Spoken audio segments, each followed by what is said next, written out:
Ever wondered why Florida feels like a sauna while Alaska could double as a walk-in freezer? Well, sit tight because we're about to embark on a whirlwind tour of the USA's climate zones. Yes, you heard right, climate zones, not just the thermostat settings. You see, our planet isn't just a hodgepodge of random temperatures. It's a meticulously organized system, a patchwork of climate zones dictated by factors like latitude, altitude, and ocean currents. It's like a jigsaw puzzle, but instead of a cute picture of kittens, it's a complex map of weather patterns. For starters, there's latitude. Imagine the Earth as an apple being held under a light. The middle of the apple or the equator gets the most light and heat. The top and bottom, not so much. That's why Florida has a year-round tan and Alaska is best friends with Jack Frost. Then there's altitude. Picture climbing a mountain. The higher you go, the cooler it gets. That's why the Rocky Mountains could be mistaken for a giant ice cream sundae, while the valleys could pass for a baking tray. And let's not forget about ocean currents. They act like a giant conveyor belt, distributing heat around the globe. Think of them as Mother Nature's central heating system, keeping the coasts balmy while the heartland shivers. In the USA, these factors combine to create 5 main climate zones: tropical, dry, temperate, continental, and polar. The tropical zone is where you'll find Hawaii sipping on a cocktail, while the polar zone is where Alaska is building snowmen year-round. The dry, temperate, and continental zones fill in the gaps, offering everything from sun-soaked deserts to lush green forests. So next time you're packing for a trip across the USA, remember to check the climate zone. It could be the difference between a beach day and a snowball fight. After all, who wants to show up to a snowball fight in flip-flops? Welcome to the land of eternal summer, where the only ice you'll find is in your margarita. The tropical climate zone, my dear friends, is an exhibition of Mother Nature's flamboyance. It's primarily the playground of Hawaii and southern Florida, where the sun is a permanent guest and the rain a frequent visitor. Here, the mercury rarely dips below a balmy 68 degrees Fahrenheit, even in the coolest of months. It's like living inside a never-ending summer postcard. But don't be fooled by the sultry allure of the tropical climate zone. It's not all about sunbathing on the beach and sipping coconut water. The high temperatures coupled with abundant rainfall make this region a hothouse for biodiversity. The dense jungles of Hawaii and the lush wetlands of the Everglades are teeming with a kaleidoscope of flora and fauna, from vibrant orchids to alligators, each uniquely adapted to this steamy environment. Moreover, the tropical climate zone plays a pivotal role in shaping human activities. The year-round warmth and rainfall make it an ideal location for agriculture. Think of it as Mother Nature's greenhouse, where crops like sugarcane, pineapples, and citrus fruits flourish. However, it's not all sunshine and rainbows. The tropical climate zone is also known for its extreme weather events. Hurricanes, for instance, are frequent uninvited guests, causing havoc with their high winds and torrential rains. The locals, though, have learned to dance in the rain, both literally and metaphorically, adapting their lifestyles to accommodate these climatic quirks. So whether you're a sun worshipper, a nature enthusiast, or a daredevil ready to face the wrath of a hurricane, the tropical climate zone has something for everyone. It's a place where you can appreciate the raw, untamed beauty of nature while working on that tan. After all, who needs a winter wardrobe when you live in a place where summer never ends? And that, my tropical tanned friends, is why you're always in shorts.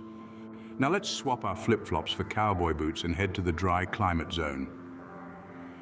Imagine a place where the mercury likes to play a game of how high can you go, and rain clouds are as rare as hen's teeth. Yes, ladies and gentlemen, we're talking about the dry climates of the Southwest and the Great Plains. These regions are like the sun's favorite children, always basking in its warm, sometimes scorching embrace. Here the rain doesn't like to visit much. It's almost as if it's playing a long, drawn-out game of hide and seek. The result, a landscape that seems to have been baked in an oven with a side order of dust and wind. It's a place where cacti are the kings of the plant world and tumbleweeds are the local traveling gypsies. But don't let this desolate picture fool you. This harsh environment has forged a lifestyle as unique as the climate itself. The people here have become masters of adaptation.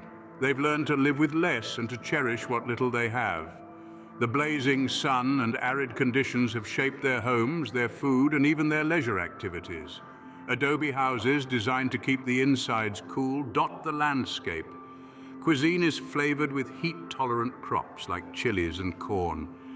And when it comes to leisure, rodeos and line dances are as popular as beach volleyball in the coastal regions.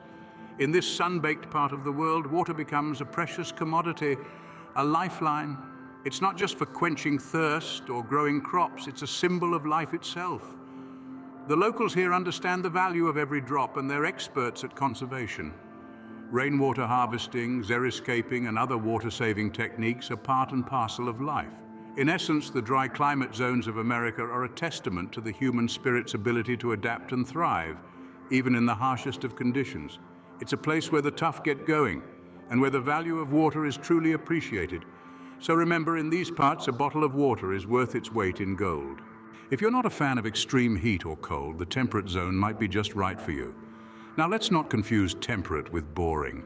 This is not about a tepid cup of tea or a lukewarm bath. No. This is the Goldilocks zone of climates. Not too hot, not too cold, just right.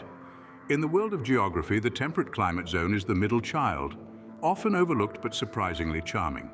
It enjoys moderate temperatures, typically ranging from a brisk 45 degrees in winter to a pleasant 75 in summer.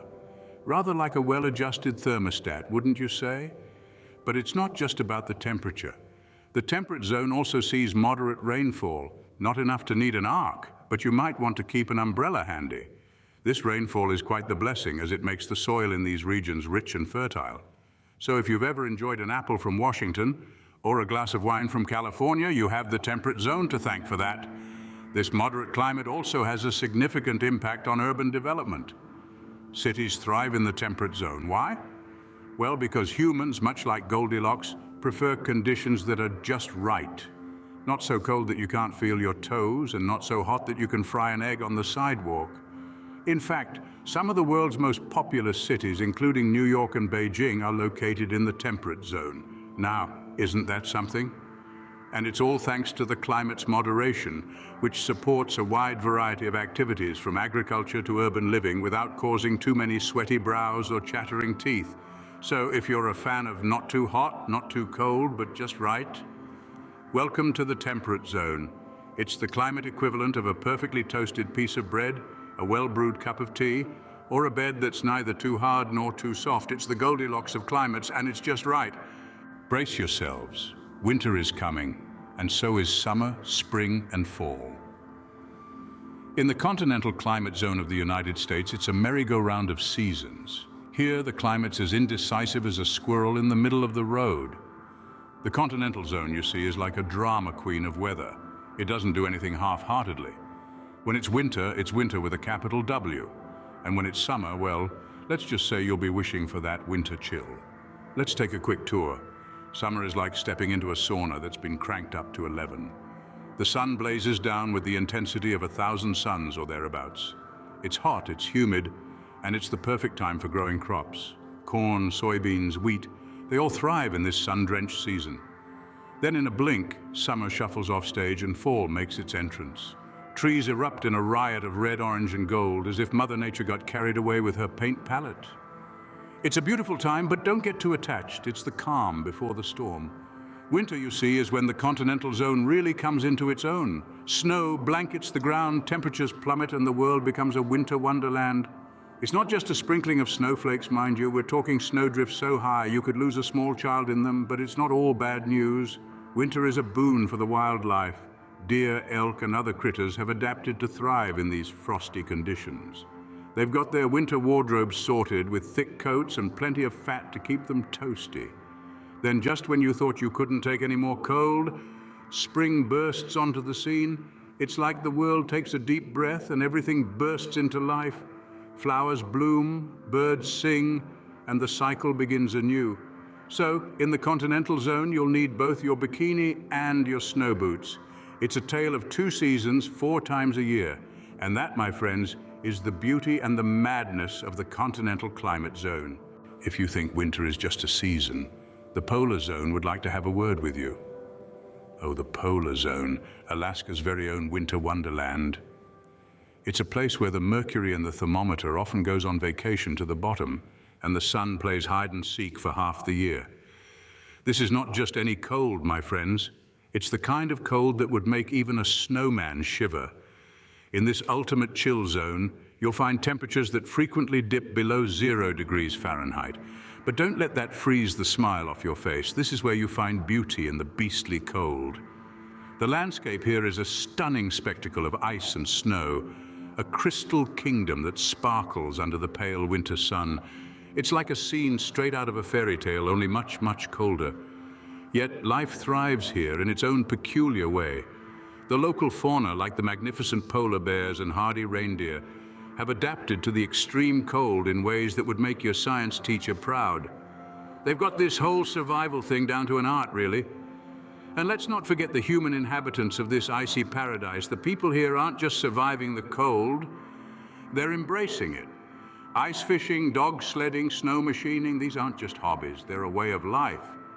And they've got the warmest hearts, these folks, proving that you don't need tropical temperatures to keep the spirit of hospitality alive.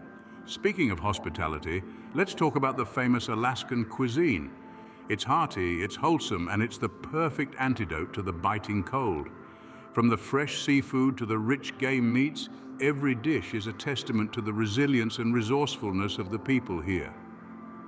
So if you're the kind of person who thinks a hot summer day is overrated, the polar zone is just the place for you.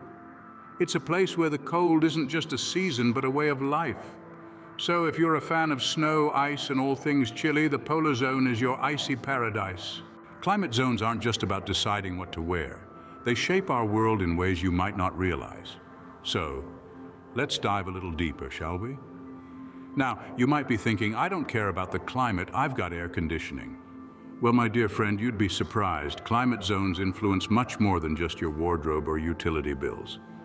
They act as puppet masters, pulling the strings of vegetation, wildlife, human activities, and even culture. Imagine a world without succulent cacti in the deserts or the majestic redwoods in the Pacific Northwest. Unthinkable, right? These iconic plants are not just randomly scattered around the country, they're meticulously placed by the hands of Mother Nature herself, guided by the climate zones. And what about the wildlife? Ever wondered why you don't see penguins waddling around Florida or alligators sunbathing in Alaska? Well, you can thank or blame the climate zones for that. Animals like us have their preferences. Some like it hot, some like it cold, and some just can't make up their minds. Now let's chat about human activities. No, I'm not talking about those 3 hours you spent binge-watching the latest Netflix series. I'm talking about agriculture, industry, recreation, the works. The chilly climate of the north is perfect for skiing, while the sunny south provides ideal conditions for growing oranges. And let's not forget the Napa Valley, where the Mediterranean climate makes the grapes sing. And finally, culture. Yes, folks, even our traditions, foods, and festivals are influenced by the climate. Ever heard of the Mardi Gras in New Orleans? That's a cultural phenomenon shaped by the city's humid subtropical climate. Or what about the Ice Art Championship in Alaska? Without the Arctic chill, those incredible ice sculptures would be nothing more than a puddle. So, the next time you're marveling at the diversity of the USA, remember to thank its climate zones.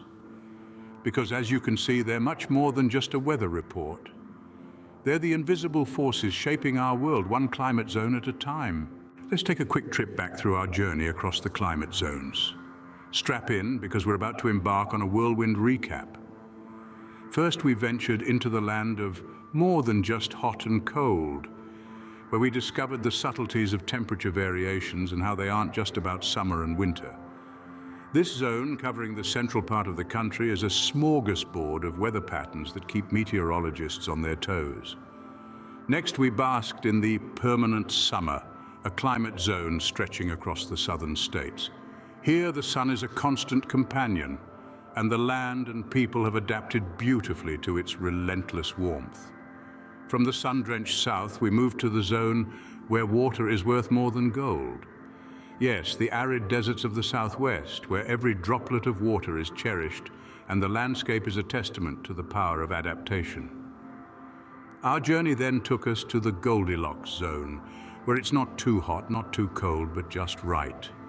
This zone, spread across the coastal northwest, boasts some of the most comfortable climates in the country, with moderate temperatures and ample rainfall.